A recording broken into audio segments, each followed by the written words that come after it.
আসসালামু আলাইকুম। কেমন আছেন সবাই? আশা করি সবাই ভালো আছেন। আজকে আমি কোথায় চলে এসেছি?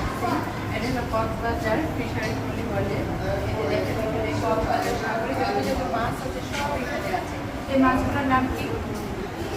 এটা হলো সাগরের যে কোনো একটা মাছ হবে, দেখেন বিশাল বড় একটা মাছ।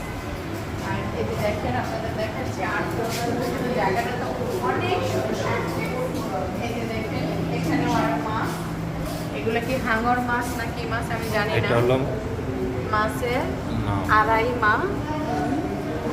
এই যে দেখেন এখানে আমি, আমার মেয়ে, আমার হাজবেন্ড।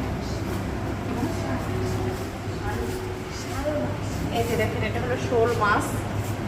আপনারা যারা এখানে আসতে চান অবশ্যই চলে আসবেন। এই যে দেখেন এখানে একটা অ্যাকোরিয়াম আছে অনেক সুন্দর। এখানেও আরেকটা অ্যাকোরিয়াম অনেক সুন্দর। আর এই জায়গাটা তো না বললেই নয়, দেখেন ওয়াও এত সুন্দর একটা জায়গা যা বলার বাহিরে। খুব সুন্দর। এই সেটটা ঘুরে দেখাও। এই যে এই সেটটাও অনেক সুন্দর। দেখছেন কত সুন্দর জায়গাটা, অনেক সুন্দর। আপনার মনে হয় প্রকৃতির মাঝে হারিয়ে যাবে। এই যে এখানে একটা অ্যাকোরিয়াম অনেক সুন্দর। এই যে অ্যাকোরিয়ামটা দেখছেন কত সুন্দর। আপনারা যারা এখানে আসবেন তারা অবশ্যই এখানে চলে